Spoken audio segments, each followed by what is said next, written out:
My name is Lila Morgan. I'm 28 years old. 2 days after I gave birth to my son, my parents left me sitting on a cold hospital bench, bleeding through a paper gown, not because they didn't know, not because they couldn't stay, they left because my younger brother needed help polishing his trophies before a sponsor showcase. When I called my mom, crying, telling her I couldn't even stand up properly, she said, "Lila, stop being dramatic. This is important for your brother." I remember staring at my phone, still on the call, listening to her hang up and realizing something I had refused to accept for 20 years.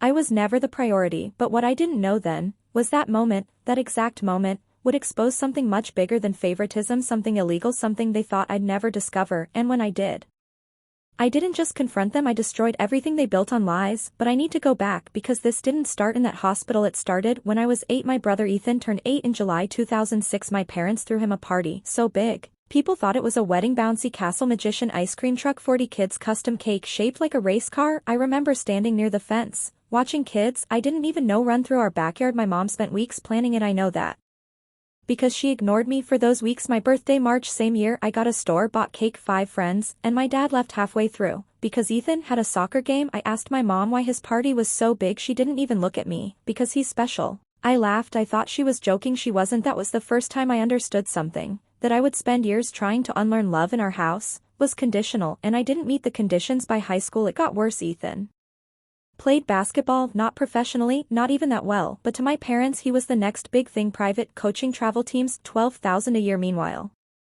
I needed $300 for a school trip. My mom said no and money's tight. 2 weeks later, they bought Ethan new sneakers, 480 limited edition. I stopped asking after that. College made it obvious. Ethan went to a private university, $42,000 a year, paid in full, apartment, car allowance. I went to a state school, took loans, worked 2 jobs, graduated with $61,000 in debt. When I asked my dad why, he said, "Ethan's degree has ROI, yours doesn't." I was studying education. I remember saying, "So teaching doesn't matter." He looked annoyed. Not financially. That word stayed with me, financially, because apparently that's what I was worth. Nothing that returned profit. After college I moved out, tiny apartment, $900 rent, no help, no support, just distance. And honestly, I thought distance would fix it. I thought maybe if I wasn't there, it wouldn't hurt as much. I was wrong, because the pattern followed, just quieter. Then came the turning point. September 2023, I got promoted program coordinator at a literacy nonprofit, $52,000 salary.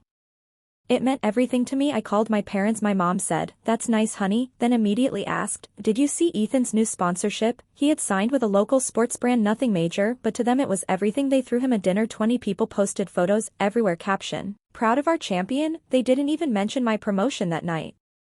I stopped checking their social media, not out of anger, out of self-preservation. Around that time, I started talking to my grandmother more. Her name was Evelyn. She was the only person who ever made me feel seen. She lived in a small house, same one for 40 years, no renovations, no luxuries, but every time I visited, she had tea ready and stories. She used to say, "Lila, you don't need to be loud to matter." I didn't understand that back then, but I do now. In January 2024, she told me something strange. We were sitting in her kitchen. She reached into a drawer and pulled out a folder. "This is for you," she said. I laughed. "What is it?" "Just something I've been putting aside." I didn't open it. I thought it was sentimental letters, photos. She smiled, but there was something in her eyes, something final. 3 months later, she passed away, April 18th, 2024, heart failure. I found out through a text from my dad. Grandma passed, funeral Sunday. That was it. At the funeral, I noticed something off. It was small, too small. No old friends, no neighbors, just my parents, Ethan, and a few distant relatives. After the service,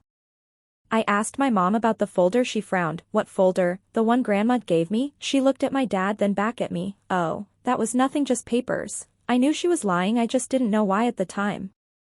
I let it go. Big mistake, because that folder was the key to everything. Fast forward October 2025, I found out I was pregnant, unplanned, but I kept the baby because for the first time, I wanted something that was mine, not compared, not measured, just mine. My parents, they weren't happy. "How are you going to afford that?" My dad asked. Same tone, same judgment. I didn't argue. I was used to it. Pregnancy was hard. I worked until 8 months, saved every rupee, skipped meals some days, because I had no safety net, no backup, just me and this baby. December 2025, my son was born, 6 pounds 8 ounces, perfect. I named him Noah. For 2 days, I stayed in the hospital, recovering, learning, trying to hold everything together. My parents didn't come, not once. They said they were busy. I didn't ask with what, because deep down, I already knew. Day 3. I was discharged. Noah had to stay one more day. Mild complications. I didn't want to leave him, but they needed the bed, so I packed my bag slowly, carefully. Everything hurt. The nurse asked, "Someone picking you up?" I said, "My parents." I believed it. That was my mistake. I texted my mom at 10:12 a.m. "Ready?" No reply. 10:30 nothing. 10:47. My dad called. "Lila, quick thing, Ethan needs help setting up his trophy display." I thought I misheard him. "I just had a baby. It'll take an hour. Just take a ride home. I can't walk properly." Silence. Then my mom's voice, "Lila, don't start, you'll be fine." That's when it hit me. Not anger, not sadness, clarity. I wasn't just second, I wasn't even on the list. They left, and I sat there, bleeding, alone, and that's where everything changed, because what happened next wasn't just survival, it was discovery, and once I saw the truth, there was no going back.